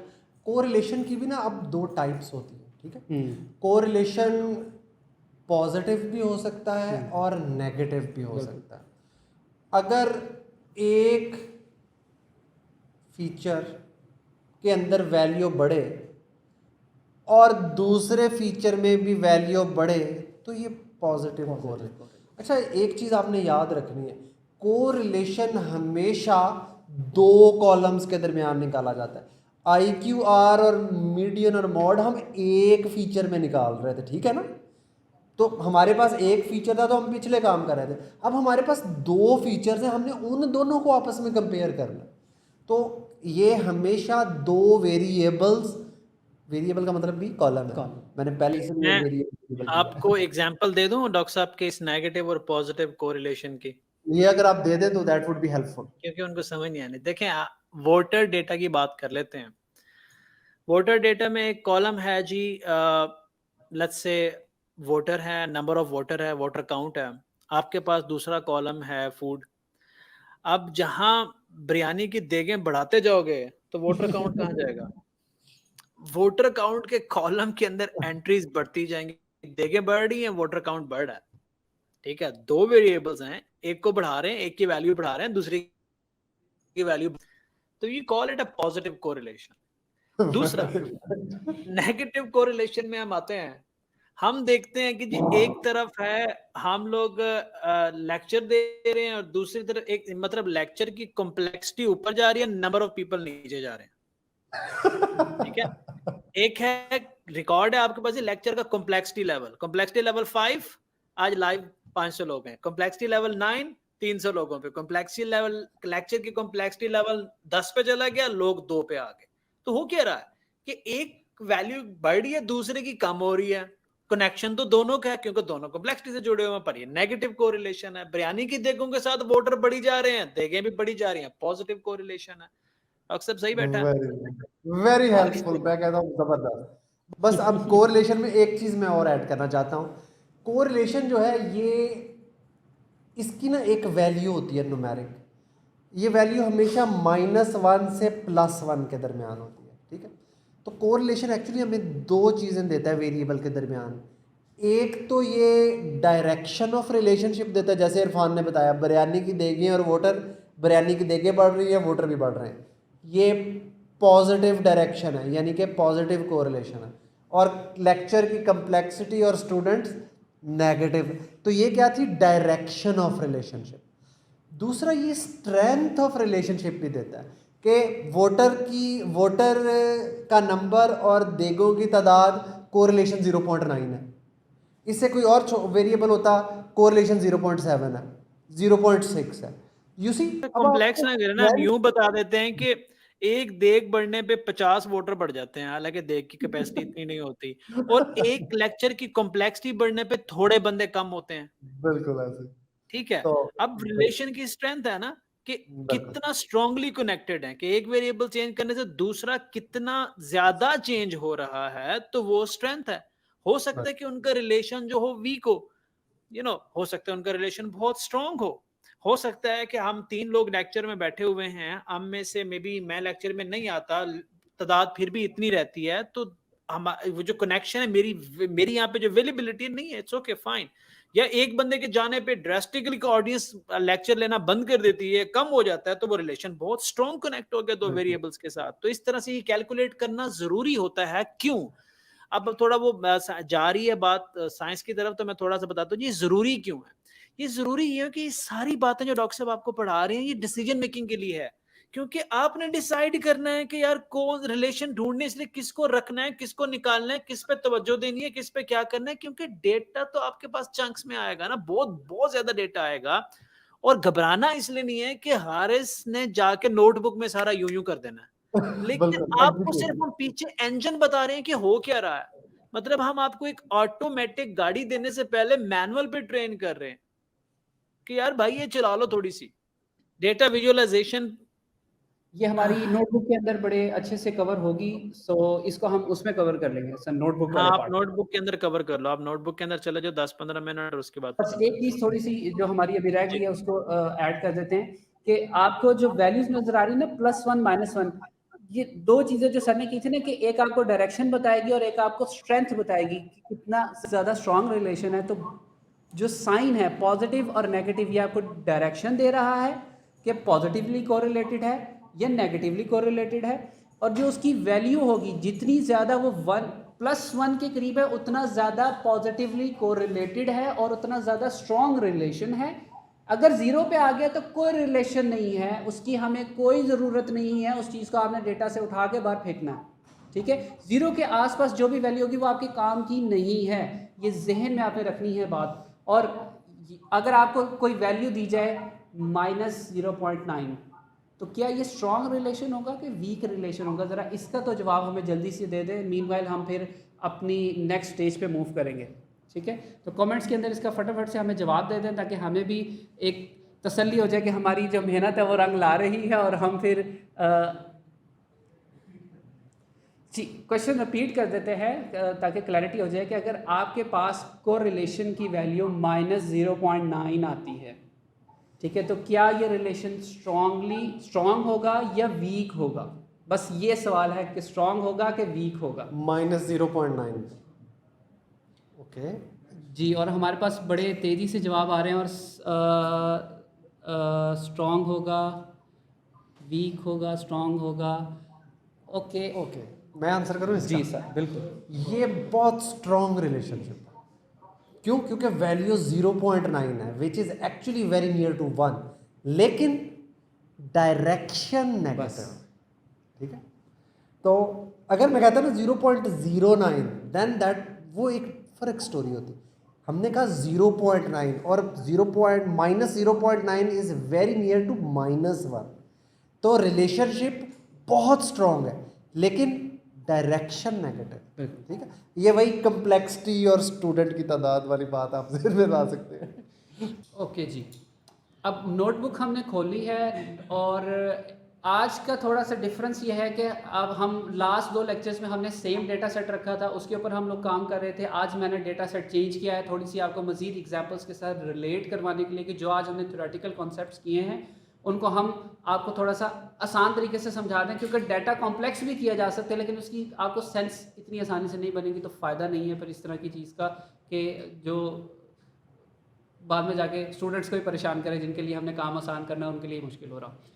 तो आज आपको ज़रा ज़्यादा सी लाइब्रेरीज नज़र आ रही होंगी, उसके बारे में मैं बता देता हूँ कि मैंने एक लाइब्रेरी ऐड की है पांडास की, जो हम पहले से करते आ रहे हैं। एक मैंने की है नमपाई, न्यूमेरिकल पाइथन, जो हमें क्या करती है, क्योंकि डाटा सेट के अंदर आपके पास वैल्यूज़ हैं, आपने कैलकुलेशन करनी है, न्यूमेरिकल कैलकुलेशन करनी है। तो पाइथन आपको क्या फैसिलिटी प्रोवाइड करता है? पाइथन कहता है जनाब कि जब आपने न्यूमेरिकल कैलकुलेशन करनी हो तो मेरी ये वाली लाइब्रेरी है, इसको यूज़ कर लो, तो हम उसकी फंक्शनलिटीज़ को यूज़ कर लेंगे। ओके, आगे मैंने एक 2 लाइब्रेरीज ऐड की, एक सीबॉर्न की, एक मैटप्लॉटलिब की। ठीक है, ये आगे हम हमारे जितने सेशंस आगे चलते जाएंगे डेटा के ऊपर, ये हम बार बार इन चीज़ों को रिपीट करेंगे, तो इससे घबराना नहीं है कि हम ज़रा इसको आज थोड़ा सा जल्दी लेके जा रहे हैं। तो एक लाइब्रेरी है सीबॉर्न की, एक है मैटप्लॉटलिब की। ये दोनों हमें क्या फैसिलिटी प्रोवाइड करती हैं? ये दोनों हमें ये फैसिलिटी प्रोवाइड करती हैं कि जो डेटा हमारे पास है इसको हम विजुलाइज कर सकें, प्लॉट कर सकें, कोई ग्राफ बना सकें, कोई चार्ट बना सकें। ठीक है, सो मैंने इन तमाम को पिप इंस्टॉल से इंस्टॉल किया और यहाँ पर इंपोर्ट कर लिया। अब ये आप लोगों के लिए भी थोड़ा सा टास्क है कि अब हम हर चीज़ आपको कुक्ड नहीं दिया करेंगे, थोड़ी सी अब आप लोगों ने खुद भी पकानी है। ठीक है, तो इसको मैंने एग्जीक्यूट कर लिया सेल को, and we are good to go. Data set मैंने लोड करना था, ये फोल्डर के आइकन पर मैंने क्लिक किया, मेरे पास data.csv की फ़ाइल ऑलरेडी मौजूद है, सेम नेम मैंने यहाँ पे रखा और रीड CSV का फंक्शन दे दिया। डेटा फ्रेम को मैंने चेक कर लिया कि मेरा डेटा लोड हो रहा है और सही उसका जो डेटा फ्रेम है वो ठीक है। अब आपको ये थोड़ा सा डेटा सेट को देख लेते हैं ताकि आगे जो आपको हमें चीज़ें समझानी है वो पता लग जाए। हमारे पास क्या है, ये डेटा सेट किस चीज़ का? ये डेटा सेट हमारे पास कार्स का डेटा सेट, ठीक है, जिसके अंदर हमारे पास क्या मौजूद होगा?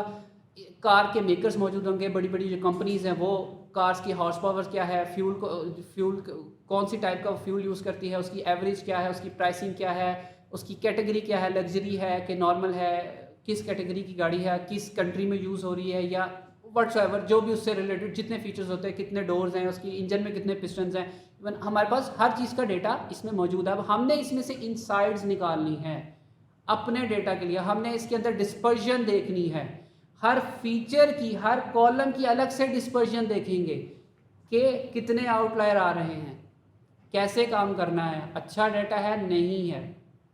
ओके, सो टेल भी प्रिंट करवा लेते हैं, ठीक है, ताकि आपको लास्ट उसका पता लग जाए। ये हमारे पास टेल आ गई डेटा की। ओके, डेटा टाइप आपने चेक करनी है। सबसे पहले आपके पास डेटा टाइप्स आ जाएंगी और आपके पास मोस्टली फ्लोट आ रहा है और काइंड ऑफ ऑब्जेक्ट आ रहा है। इसको मैंने लास्ट लेक्चर में कहा था आप लोगों ने सर्च करना है, तो कमेंट के अंदर ज़रा मुझे बता दें कि ऑब्जेक्ट क्या चीज़ है डेटा टाइप के अंदर। जब आप लोग ये आपके सामने शो होता है तो इसका क्या मतलब है। इंटर फ्लोट का तो आप लोगों को पता है ऑलरेडी, तो कमेंट में इसका जवाब ज़रा जल्दी से ड्रॉप करें। ओके, हमने आपसे बात की थी कि इररेलेवेंट कॉलम्स को आपने ड्रॉप करना है। इररेलेवेंट कॉलम्स आप किस तरीके से कैलकुलेट करेंगे, किस तरीके से आप जज करेंगे ये जो कॉलम है ये इररेलेवेंट है। एक तो सिंपल सी चीज़ है कि आपकी एक कॉमन सेंस भी काम कर रही होती है छोटे डेटा सेट के ऊपर, जनाब इस चीज़ के से कोई ताल्लुक नहीं है, आप उसको वैसे ड्रॉप कर देते हैं। लेकिन बाज़ का ऐसा होता है कि आपको डेटा सेट बहुत बड़ा है, 1000 कॉलम है, 1,00,000 कॉलम है, आप इवन उन कॉलम्स को काउंट नहीं कर सकते, देख भी नहीं सकते, तो आप उसमें जज कैसे करेंगे कि पहले वाला जो 1,00,000 नंबर पे उससे रिलेटेड है ये नहीं, तो वहाँ पे कोरिलेशन काम आएगी, ठीक है। लेकिन हम ओवरऑल कोरिलेशन को यूज़ करते हैं, लेकिन मैं सिर्फ आपको ड्रॉप करने का तरीका बता रहा हूँ, कोरिलेशन हम आगे चल के देखते हैं। मिसाल के तौर पर मैं कहता हूँ कि जनाब इस डेटा सेट के अंदर मुझे जो व्हीकल साइज़ है, गाड़ी का जो साइज़ है उसका मुझसे कोई ताल्लुक नहीं है, उसकी कोई सेंस मुझे नहीं बनती है, मेरा वो काम का नहीं है, मैंने उसको ड्रॉप करना है अपने डेटा सेट में से, डेटा फ्रेम में से। तो मैं क्या करता हूँ, df जो मेरे डेटा फ्रेम है, df डॉट ड्रॉप का मेरे पास फंक्शन पांडास ने मुझे दिया हुआ है।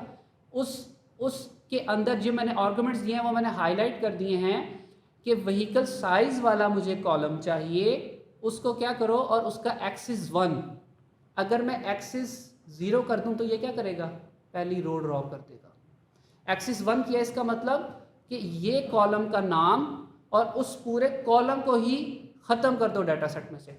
तो व्हीकल साइज़ का आपके पास यहाँ पर एक कॉलम मौजूद होगा स्टार्टिंग में, ये व्हीकल साइज़ का आपके पास कॉलम एक मौजूद है, ठीक है। अब हम इसको क्या करते हैं कि ड्रॉप कर देते हैं और ड्रॉप करके दोबारा से मैंने हेड प्रिंट करवा लिया। अब इसके अंदर हमारे पास व्हीकल स्टाइल आ रहा है लेकिन व्हीकल साइज़ नहीं आ रहा, ठीक है। तो वो कॉलम हमारे पास है अब ड्रॉप हो चुका है। ओके, अब बाज़ औक़ात ऐसा होता है कि डाटा आता है लेकिन इतने अजीबो गरीब कॉलम के नेम्स दिए होते हैं कि आपको, क्योंकि अब आपने एनालिसिस करना है, आपने उसके ऊपर सोचना है, और सोचने के लिए आपके पास डेटा की क्लैरिटी होनी चाहिए कि कौन सा कॉलम किस चीज़ को रिप्रेजेंट कर रहा है। तो जब डाटा की आप समरी लेते हैं और डाटा को आप अंडरस्टैंड करते हैं तो आपको क्या चाहिए होता है कि यार ये कॉलम का नेम ABC, मुझे इसकी कोई सेंस नहीं बन रही, इसका मैं नाम रखता हूँ कि जिससे मुझे ये समझ में आई ये कॉलम क्या कर रहा है। तो आप क्या करते हैं, इंजन हॉर्स पावर थी, मुझे सिर्फ हॉर्स पावर से HP से समझ में आ जाएगी कि ये क्या है, तो मुझे ज़्यादा ज़रूरत नहीं है। इंजन सिलेंडर्स की जगह मैंने उसको सिर्फ सिलेंडर कर दिया। तो आप क्या कर रहे हैं, कॉलम के नेम्स को रीनेम कर रहे हैं जस्ट, ठीक है। तो आपने क्या किया, फंक्शन यूज़ किया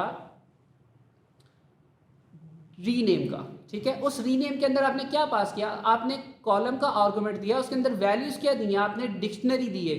डिक्शनरी में क्या दिया, पहले की दी, उसके साथ उसकी वैल्यू दी कि इसको इससे रिप्लेस कर दो, इसको इससे आप पूरा डाटा सेट चेंज के कॉलम चेंज करना चाहते हैं, पूरा डाटा सेट चेंज कर सकते हैं। ए को करना चाहते हैं आप ए को कर सकते हैं, ये इट्स अप टू यू, ठीक है। तो अब ये इसको एग्जीक्यूट करेंगे, अब वो मेरे हिसाब से मेरे मर्ज़ी के मुताबिक उसके तमाम कॉलम्स के नेम हो चुके हैं। अब बाज़ का ऐसा होता है कि आपके पास डेटा तो आ रहा है बट उसमें डुप्लीकेट रोज़ मौजूद है, तो अब आपने उन डुप्लीकेट रोज़ को भी रिमूव करना है, उसको भी निकालना है। तो क्या करेंगे, मैंने डेटा डॉट शेप किया, ठीक है, डॉट, और मेरे पास उसकी शेप आ गई कि जनाब मेरे पास 11,914 रोज़ मेरे पास मौजूद है, 15 कॉलम्स हैं इस टाइम मेरे पास, ठीक है। मैंने अब सिंपल क्या करना है, डाटा फ्रेम में से डुप्लीकेट जो इंस्टेंसेस हैं, रोज़ हैं, मैंने उसको रिमूव करना है। तो मैंने क्या किया कि डेटा फ्रेम में जाओ, डेटा फ्रेम के अंदर जाकर उस लिस्ट के अंदर से डेटा फ्रेम डॉट डुप्लीकेटेड, जो डुप्लीकेटेड रोज़ हैं उनको रिमूव करो और डेटा फ्रेम मुझे दोबारा क्या कर दो, रिटर्न कर दो। और वो मैंने क्या किया, जितनी उससे मुझे डुप्लीकेट रोज़ मिल रही थी मैंने उन रोज़ को वेरिएबल में रखवा दिया और मैं उसको प्रिंट भी कर रहा हूँ। ये मेरे पास आ गई कि number of duplicate rows is 726 out of 15 columns के अंदर इतनी रोज़ मेरे पास डुप्लीकेटेड हैं। वाई कि अब आपने उसको दोबारा क्यों करना है, रिमूव कर दें अपने डेटा से, ठीक है। तो अब ये चीज़ हो गई। अब आपने नंबर ऑफ़ रोज़ वैसे ही नॉर्मली काउंट करना है, सिंपल उसका काउंट का फंक्शन मैंने दिया हुआ है, साथ मैंने कमेंट्स भी डाले हुए हैं कि इसका आपको क्या फ़ायदा होगा। अब आपको हर कॉलम के अंदर रोज़ की तादाद पता चल रही है और यहाँ से आपको एक चीज़ पता चल रही है कि जनाब मेरा ईयर के कॉलम के अंदर वैल्यूज़ जो हैं वो ज़्यादा हैं, इंजन फ्यूल टाइप के अंदर वैल्यूज़ उससे कम हैं और मार्केट कैटेगरी के अंदर वैल्यूज़ सबसे कम हैं। अब ये आपके लिए बहुत बड़ी इंसाइट है कि आपका जो डाटा है वो उसके अंदर नंबर ऑफ़ रोज सेम नहीं है सबकी। इट मीन्स कि कुछ इंस्टेंसेस के ऊपर मसला है, वो उसको आपने हैंडल करना है जाकर। ओके, सो अब आगे जो मैंने आपसे डुप्लीकेट रोज वाली बात की थी, ठीक है, उसको df डॉट ड्रॉप डुप्लीकेट्स, पहले सिंपल वो क्या कर रहा था, डुप्लीकेट आपको निकाल के दे रहा था। अब आपने डुप्लीकेट्स को ड्रॉप करना है, आपने डॉट ड्रॉप डुप्लीकेट्स वाला फंक्शन डाटा फ्रेम पे अपने यूज़ किया करना है और आपके पास वो जो डुप्लीकेट्स थी ना इसमें से, इस डेटा में से रिमूव हो जाएंगे ऑलरेडी। दोबारा आप उसको काउंट कर लेते हैं। अब काउंट आपके पास बदल गया है, डिफरेंट हो गया, ठीक है। अब आपकी डुप्लीकेट रोज रिमूव हो गई। रिमूव होने के बाद अब आपके पास ये देखें कि डेटा स्टिल इनकन्सिस्टेंट मतलब उसके अंदर इस वे में कि उसकी नंबर ऑफ़ रोज जो है वो सेम होनी चाहिए थी, लेकिन वो सेम नहीं है। इट मीन्स कि कुछ कहीं पर कोई रोज के अंदर वैल्यूज़ मिसिंग है। ओके, अब हमने नल वैल्यूज़ जिनके अंदर अब वैल्यूज़ नहीं है, अभी हमने डुप्लीकेट रिमूव की थी, अब नल वैल्यूज़ वाली रोज़ भी हमने रिमूव करनी है। तो पहले हमें पता होना चाहिए कि नल वैल्यूज़ वाली रोज़ कितनी है, कि जिनके अंदर कोई वैल्यू मिसिंग है। तो df डॉट इज़ नल वाला फंक्शन यूज़ करते हैं, वो हमें बता देता है क्या वो नल है या नहीं है। और डॉट मैंने साथ सम लगा दिया, वो क्या करेगा, वो देखता जाएगा नल है, एम्प्टी है या नहीं, और साथ उसका काउंट भी गिनता भी जाएगा साथ साथ। तो अब जब मैं इसको प्रिंट करवाऊंगा तो वो मुझे काउंट दे देगा कि जनाब जो फ्यूल इंजन वाला उसमें 3 ऐसी रोज हैं जिसके अंदर कोई वैल्यू नहीं है, HP वाले में 69 ऐसी वैल्यूज़ हैं, और मार्केट कैटेगरी जिसके अंदर हमारा काउंट सबसे कम था, वो क्यों था कि उसके अंदर इतनी ज़्यादा रोज़ ऐसी हैं जिसमें वैल्यू अवेलेबल ही नहीं है, ठीक है। तो ये जो चीज़ें हम ऊपर से देखते आ रहे हैं, ये हमें एक डेटा के बारे में इंसाइट्स देती जा रही है कि आपका डेटा अच्छा नहीं है, इसको आपने हैंडल करना है, ठीक है। तो अब आपने क्या करना है, उन तमाम चीज़ों को ड्रॉप कर देना है, रिमूव कर देना है। अब अगर तो आपके पास डेटा बड़ा है, आप ये चीज़ अफोर्ड कर सकते हैं, जनाब मैं उन रोज़ को ड्रॉप कर दूँ। आपके पास डेटा ही इस तरह का है कि जनाब मेरे पास 100 रोज़ है और उसमें से 90 आपकी ऐसी हैं जिसके अंदर मिसिंग वैल्यूज़, आप 90 ड्रॉप कर देंगे, 10 रोज़ का आपने क्या करना है। उस टाइम आप क्या करते हैं कि उन वैल्यूज़ को जहाँ पे कोई आपके पास नल वैल्यूज़ हैं, वहाँ पे आप उसके मीन से डाटा का मीन लेते हैं कि जनाब एज है, अब 100 लोग ऐसे हैं जिसकी एज नहीं लिखी हुई। अब आप क्या करेंगे, आप ये करते हैं कि एज के कॉलम को लेते हैं, उसमें से सबसे पहले आउटलायर्स रिमूव कर देते हैं। ये ना हो कि गलत मीन ले रहे हो फिर, ठीक है, और मीन आपका बन रहा हो 80, ठीक है। तो आपने मीन लिया, आउटलायर्स को देखते हुए मीन लिया, और जहाँ जहाँ वैल्यूज़ नहीं थी आपने क्या कहा, उसको रिप्लेस कर दो मीन वैल्यू से, ठीक है। आप उसको मॉड से भी रिप्लेस कर सकते हो कि ये वाली एज सबसे ज़्यादा आ रही थी तो इन कॉलम्स में भी उससे रिप्लेस कर दो। ये अब आपकी यूज़ केस पे डिपेंड करता है कि आपका काम कितना सेंसिटिव है, ठीक है, आप क्या चीज़ अफोर्ड कर सकते हैं और क्या चीज़ अफोर्ड नहीं कर सकते। यहाँ पे हम क्या करते हैं, हम हमारे पास इतनी लेवरेज है कि हम ड्रॉप कर देते हैं। अब हमारे नंबर ऑफ़ रोज़ क्या हो गई हैं, सेम हो गई, ठीक है। अब हमारा डेटा सेम उस पर आ चुका है, अब आगे प्रोसीड कर सकते हैं। अब दोबारा से आप क्या करते हैं कि अब नल वैल्यूज़ चेक करते हैं, उनका काउंट चेक करते हैं। हमारे पास कोई भी ऐसा कॉलम नहीं है जिसके अंदर कोई भी वैल्यू ऐसी मौजूद है जो नल हो, तमाम रोज़ ऐसी जिसके अंदर हमारे पास कंप्लीट डाटा मौजूद है। ओके, अब हमारे पास आउटलायर्स डिटेक्शन वाला पोर्शन आ गया है। हमने आपको स्लाइड्स के अंदर एक बॉक्स वाली डायग्राम दिखाई थी जिसको हम कहते हैं बॉक्स प्लॉट, जिससे आपको पता चल रहा था मिनिमम वैल्यू क्या है, मैक्सिमम वैल्यू क्या है, Q1 क्या है, Q2 क्या है और मीडियन क्या है। तो अब हम अपने डेटा के ऊपर उसका IQR निकाल सकते हैं, उसकी 5 नंबर समरी देख सकते हैं, वो भी प्लॉट करके विजुअली, ठीक है। तो अब मैं क्या कर रहा हूँ कि मैं सिर्फ एक कॉलम ले रहा हूँ कि मुझे सिर्फ प्राइस वाले कॉलम के अंदर ना जाओ, वहाँ पे बॉक्स प्लॉट करो, ठीक है। अब वो बॉक्स प्लॉट क्या करेगा, मुझे वो सारी कैलकुलेशन बैकएंड पे खुद करेगा और उसको प्लॉट करके मुझे दिखा देगा। अब ये बड़ा अजीबो गरीब सा आपके सामने बॉक्स प्लॉट आया है। और मेरे ख्याल पहले अगला दिखा दें फिर हाँ, वापस इस पे अगला आएंगे। दिखा के फिर इस पे वापस आते हैं। ओके, अब ये हॉर्स पावर वाला कॉलम था, इसका मैंने बॉक्स प्लॉट ये किया बड़ा अच्छा। और ये समहाउ आपके सामने एक आ रहा है। अब ये जो, अब यहाँ पे जहाँ मेरा कर्सर इस टाइम है बिल्कुल लेफ्ट मोस्ट, ये आपके पास मिनिमम वैल्यू होती है, मिनिमम रेंज। इससे लेफ्ट साइड पे अगर कोई वैल्यू आपके पास पाई जाएगी तो वो क्या होगा, आउटलायर होगा। और आपके पास अब एक बिल्कुल सेंटर में वैल्यू, सेंटर में लाइन आ रही जहाँ पे मैं कर्सर अपना पॉइंट कर रहा हूँ, वो क्या है आपका मीडियन, डेटा का बिल्कुल सेंटर पॉइंट, ठीक है, सेंटर से आपने उसको डिवाइड किया हुआ है। और अब जो हमारी सेंटर वाली लाइन है जिस पे मैं पॉइंटर पॉइंट कर रहा हूँ, ये कौन सा है, Q1, और उसके बाद Q3, Q2 हमेशा आपका मीडियन होता है। तो इसको आसान तरीका ये है कि सबसे पहला आपका मिनिमम वैल्यू Q1, Q2 जिसे हम मीडियन कहते हैं, Q3 और मैक्सिमम। इससे बाहर आपको बहुत सारे पॉइंट्स नज़र आ रहे हैं और वो बहुत ज़्यादा हैं। इसका क्या मतलब है, इसका मतलब ये है कि प्राइस वाले कॉलम के अंदर आउटलायर्स ज़्यादा है, ठीक है। और अब ऊपर वाला भी दिखा देते नहीं, हैं। जरा एक दफ़ा नीचे जब मैंने कॉल, ये जो आपको बॉक्स नज़र आ रहा है बॉक्स प्लॉट में, ये बॉक्स का क्या मतलब, इंटर क्वार्टाइल रेंज, IQR। ये जो बॉक्स है ये IQR है, ठीक है। तो ये जितना ज़्यादा मोटा फैला हुआ होगा उतना ज़्यादा डिस्पर्शन है, बिल्कुल।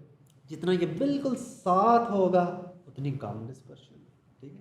यदि ये मिडल का जो डाटा है ना उसको दिखा रहा है, एक साइड पे आपने मतलब इसको Q1 देखा, एक साइड पे Q3 बिल्कुल, देखा। अगर इंट्यूटिवली इसको देखा जाए तो इसका क्या मतलब होगा कि कार्स की जो कंपनीज है ना डिफरेंट, वो अपनी जो प्राइस है कार की वो एक दूसरे के करीब करीब रखती हैं, एक दूसरे को देखते हुए कि इसने इतने हॉर्स पावर की गाड़ी की प्राइस ये रखी थी, तो हम इसको थोड़ा सा, इससे थोड़ा सा ज़्यादा कर देते हैं, ये थोड़ा सा कम कर देते हैं, ताकि हम भी उस कंपेटिटिव रेंज के अंदर रहें। तो अगर ये बहुत बड़ा होता तो इसका मतलब क्या होता कि companies they don't care about के दूसरी कंपनी की प्राइस पे बेच रही है, हम अपनी अलग से प्राइस रखेंगे बहुत ज़्यादा। ये अक्सर सुपर कार्स में होता है कि उनकी प्राइस बहुत ज़्यादा आउटलायर्स के तौर पे बिहेव कर रही होती है, उसका डेटा बहुत ज़्यादा डिस्पर्स होगा। तो आपको यहाँ से दो चीज़ें पता चल गई कि आपके आउटलायर्स ज़्यादा हैं और आपका डेटा जो है वो लेस डिस्पर्स, ठीक है। आप क्योंकि आपका बॉक्स प्लॉट जो है वो कंपैरेटिव, लेकिन अब ऊपर वाला जो बॉक्स प्लॉट है वो बहुत ही ज़्यादा क्या है, कॉम्पैक्ट है, ठीक है। तो अब इसके अंदर लेकिन आपके पास जो नंबर ऑफ आउटलायर्स हैं वो बहुत ज़्यादा आ रहे हैं, बहुत ज़्यादा, ठीक है। Okay, number of cylinders, cylinder वाले कॉलम के ऊपर भी हम बॉक्स प्लॉट कर लेते हैं। उसके अंदर हमारे पास देखें क्या ऑब्जर्वेशंस आ रही हैं कि हमारा डिस्पर्शन भी ठीक है, ठीक है, और आउटलायर्स जो है वो कम हैं। और अब आउटलायर्स को, ये 5 नंबर समरी के बारे में हमने तो आपको बताया था ना कि जनाब आप डॉट डिस्क्राइब का फंक्शन लिखते हैं, वो सारी आपको लास्ट लेक्चर के अंदर दिखाया था कि 5 नंबर समरी मिल जाती है। उसको मैनुअली भी निकाल सकते हैं और उसके लिए एक फंक्शन आपको मिलता है डॉट क्वांटाइल का। उस क्वांटाइल के अंदर आपने Q1 निकालना है तो Q1 आपका 25% ऑफ द डेटा होता है और Q3 क्या होता है 75% ऑफ द डेटा। तो आपने Q3 के अंदर जो वैल्यू होगी उसमें क्वांटाइल के अंदर आर्गूमेंट के अंदर वैल्यू देनी है 0.75। तो Q1 और Q3 आपके पास आ रहा है। IUR निकालने के लिए क्या चाहिए होता है, सिर्फ Q3 माइनस Q, और आपके पास मैं IUR। आपको एक ऑडियंस को एक बात यहाँ बताता जाऊं कि जो हारिस पढ़ा रहा है ना इस वक्त, ये ऑडियंस को कंपैरेटिवली ज़्यादा मुश्किल लगता है as compare to what we were doing. Actually जो हम कर रहे थे वो ज़्यादा मुश्किल था, और अब जो हारिस कर रहा है वो बेसिकली आपके मुश्किल काम को आसान कर रहा है। हमने बात की आउटलायर्स की, हमने बात की Q1 की, Q2 की, मीन की, मीडियन की, कैसे निकलेगा, जमा होगी, नफ़ी होगा।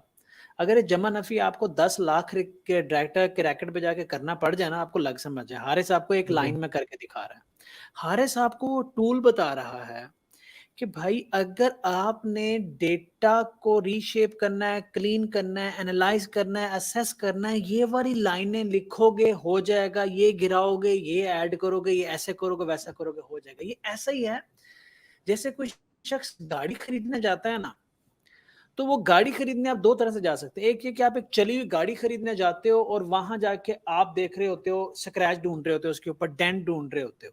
जितना नजर डेंट आएगा, जितने स्क्रैच नजर आएंगे, उस हिसाब से आप उस गाड़ी की वैल्यू लगाओगे, या उससे पूछोगे माइलेज कितनी है गाड़ी की, और पेपर पूछोगे, वो जो कॉमन चीजें हैं।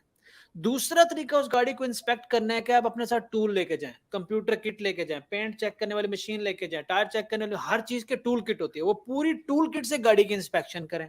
आप बताएं, आप ज्यादा बेहतर डेटा टूल से कलेक्ट करेंगे या सिर्फ देख के कलेक्ट करेंगे? यूजुअली जब आप साइंटिफिक मेथड से जाके उस गाड़ी का डेटा एक्सट्रैक्ट करेंगे, टूल्स को यूज करके, पेंट के कंप्यूटर लगा के अंदर बाहर चेक करेंगे, तो आप बेहतर फैसला करोगे, बेहतर गाड़ी खरीदोगे। हारिस आपको वो टूल्स दे रहा है to assess the data, analyze the data, और ये वो लाइंस हैं जो अपने एज सच भी लिखेंगे चल जाएगा। करना क्या पड़ेगा आपको कि बैठ के प्रैक्टिस करनी पड़ेगी, डेटा लोड करना पड़ेगा, ये सारा कुछ ड्रॉ करना पड़ेगा, 6-8 घंटे रोज इसकी प्रैक्टिस करनी पड़ेगी। फिर हारिस आपको आसान लगना शुरू हो जाएगा। फिर आप हमें कहेंगे सर जी आप लोग कब खत्म होंगे, हारिस की बारी कब आएगी? तो इसलिए मैं समझा रहा था कि हारिस आपको क्या सिखा रहा है। कोडिंग नहीं सिखा रहा, आपको सिर्फ टूल्स का यूज सिखा रहा है। कीप गोइंग हारिस भाई। ओके, सो अब मैंने क्या किया आपके सामने कि आपको हमने लास्ट में बता दिया था कि डॉट डिस्क्राइब से आप 5 नंबर समरी निकाल सकते हैं, लेकिन अब आपने मैनुअली जो चीज़ देखनी है वो क्या क्या कर सकते हैं कि आप पूरे डेटा फ्रेम का मैंने ये IQR निकाला है। सिंपल मैंने क्वांटाइल का फंक्शन यूज़ किया, उसके अंदर मैंने बताया कि मेरे पास Q1 क्या आना चाहिए, Q2 क्या आना चाहिए। देखें, अब मैं इसके ऊपर सिंपल पॉइंट कर रहा हूँ और मेरे पास ऑटोमेटिकली एक ग्राफ शो हो रहा है, और उसके अंदर क्या आ रहा है, अगर मैंने स्क्रॉल करूं तो आपके पास 5 नंबर समरी आ रही है already. Count, mean, 25%, mean, median, ठीक है। तो ये चीज़ें ऑटोमेटिकली आ रही है, मैंने इस पर कोई कमांड नहीं दी हुई। ओके, सो मैंने Q3 माइनस Q1 किया, मेरे पास IQR आ गया। अब गौर ये करना है कि मैंने पूरे डेटा फ्रेम के ऊपर ये कैलकुलेट किया है, तो मेरे पास हर कॉलम का इंडिविजुअली कैलकुलेशन होके आएगी, ठीक है। तो आपके पास तमाम डेटा की जो IQR है वो आपके पास आ रही है, उनकी वैल्यूज़ हैं। अब जिसकी वैल्यू छोटी है इसका मतलब क्या है, उसमें डिस्पर्शन कम है, जिसकी वैल्यू ज़्यादा है उसमें डिस्पर्शन ज़्यादा है। अब आप यहीं से देख सकते हैं जनाब, प्राइस वाला कॉलम है, इसमें डिस्पर्शन ज़्यादा है। इसके अंदर जाके देखना पड़ेगा कि आउटलायर्स भी ज़्यादा हैं। जब डिस्पर्शन ज़्यादा होगी तो जाहिर सी बात है कि आउटलायर्स भी होंगे। तो अब आपको यहाँ से चीज़ों के बारे में पता चल गया। कैलकुलेट करनी बिल्कुल कोई मुश्किल चीज़ नहीं है, ये थोड़ी सी समझनी थोड़ी सी मुश्किल थी, ठीक है। ओके, IQR हमारा कवर हो गया। IQR से हमने क्या बताया था कि अगर अब चीज़ों का पैटर्न नहीं बन रहा, चीज़ें आपस में रिलेट नहीं कर पा रही और आपको समझ नहीं आ रही, मुश्किल हो रही है, अब डेटा के अंदर आपने चीज़ों को देखना है कि किस तरीके से काम वाले फीचर्स रखे जाए और जो गैर ज़रूरी फीचर्स हैं उनको निकाला जाए, तो हम क्या करते हैं, कोरिलेशन कैलकुलेट करते हैं। अब कोरिलेशन हमने किस तरह कैलकुलेट करनी है, DF data frame dot COOR corr का फंक्शन है, कोरिलेशन कैलकुलेट करके पूरे डेटा की आपको उसी टाइम दे देगा कि कौन सा कॉलम, हर कॉलम की तमाम डेटा फ्रेम के साथ, पूरे डेटा के साथ कैलकुलेट करके आपको देगा। और अगर आप ये वैसे कैलकुलेट करने बैठेंगे सिर्फ एक कॉलम की, तो आपको सुबह से शाम हो जाएगी, आप कैलकुलेट नहीं कर पाएंगे। सो ये आपके पास टूल्स की पावर है। अब आपको ये नज़र आ रहा है कि ये पूरे मेरे पास पॉइंट्स के अंदर वैल्यूज़ कैलकुलेट होके आ गई, और मैक्सिमम वैल्यू जो आपको इसमें नज़र आएगी वो +1 नज़र आएगी, और मिनिमम वैल्यू आपको इसमें -1 नज़र आएगी। वो बहुत कम होती है, अगर -1 आपको नज़र आ रही है, बहुत डिफरेंट केसेस में होता है। लेकिन आपको वैल्यूज़ +1 से -1 के दरमियान में ही नज़र आएंगी। और वैल्यूज़ को देखना भी हमने आपको बता दिया है कि किस तरीके से आप उसको देखते हैं। मिसाल के तौर पर एक गाड़ी जिसके इंजन की ज़्यादा पावर होगी, जिसमें ज़्यादा हॉर्स पावर होगी, उसकी प्राइस ज़्यादा होगी, इंट्यूटिवली ज़्यादा होनी चाहिए। जिस गाड़ी का इंजन ज़्यादा ताकतवर, उसकी प्राइस क्या होगी, ज़्यादा तो यहाँ पे अगर मैं इस कॉलम पे आपके पास आऊँ और मैं एक वैल्यू हाईलाइट कर रहा हूँ कि प्राइस की कोरिलेशन विद हॉर्स पावर, तो वो क्या आ रही है, 0.65। It means they both are positively correlated to each other, के प्राइस बढ़ती जाएगी जैसे जैसे इंजन की पावर बढ़ाते जाएंगे, या यूं कह लें कि अगर कंपनी इंजन अच्छा ताकतवर बनाती जाएगी तो वो उसके प्राइस भी बढ़ाती जाएगी, आपको महंगी से महंगी गाड़ी मिलेगी फिर वो वाली। बच्चे थक गए हैं भाई। ओके, हम बिल्कुल चले नियर टू एंड हैं। इधर फिर कंप्लीट कर दें, ये फिर हाँ नेक्स्ट लेक्चर तक ले जाते हैं। हाँ आप ओके, इनको आगे चलें, इसको नेक्स्ट लेक्चर पे ले जाओ। चलो ठीक है, चलो हमारा कोरिलेशन वाला इनको एक सिर्फ हम मॉड्यूल दिखा देते हैं और उसके बाद फिर इनकी छुट्टी। आपको ना विजुलाइज करके हमने क्योंकि हमारा नेक्स्ट पार्ट इससे विजुलाइजेशन वाला था, वो हम नेक्स्ट में कवर करेंगे, बट इसके अंदर आपको ये प्यारा सा एक हमने ग्राफ, इसको कहते हैं हीट मैप, ठीक है। ये हीट मैप दिखाना था कि ये जो मैं ऊपर आपको बड़ा रूखा सा और अजीब सा वो ग्राफ दिखा रहा था ना कोरिलेशन वाला, उसको आप अपने लिए अपनी आसानी के लिए डेटा एनालिस्ट इस तरह से प्लॉट कर सकते हो, और अब उसको बड़े आराम से पता चलेगा कि ये मेरे साइड में एक रिप्रेजेंटेशन आ रही है कि जो 1 होगी ना वैल्यू, वो वाला बॉक्स प्रॉपर डार्क ग्रीन होगा, और जिसमें बिल्कुल नेगेटिवली कोरिलेशन होगी वो डार्क ब्राउन होगा, और जो वाइट हैं वो हमारे काम के नहीं हैं। तो जहाँ पे आपको डार्क कलर नज़र आ रहा है, इट मीन्स ये 0.8 वाला है, 81 वाला ये आपके काम का है, 0.82 वाला आपके काम का है, ठीक है, 0.59 वाला ये मैं आपको दिखा रहा था, ये आपके काम के हैं। तो यहाँ से आपको पता चल जाएगा कि आपके लिए कौन से फीचर्स इंपॉर्टेंट हैं, कौन से फीचर्स इंपॉर्टेंट नहीं हैं। तो ये विजुलाइजेशन कैसे हुई है, इससे आपने परेशान नहीं होना। नेक्स्ट लेक्चर हमारा होगा और बहुत दफ़ा ये चीज़ें रिपीट होंगी, नोटबुक भी आपके साथ ऑलरेडी शेयर होती हैं, तो ये चीज़ें कवर हो जाएंगी। तो आज का लेक्चर हमारा यहाँ पर ख़त्म होता है। आई होप कि हमारी जो कोशिश है और आज चीज़ें आपको जो है वो अच्छे से क्लियर हुई होंगी।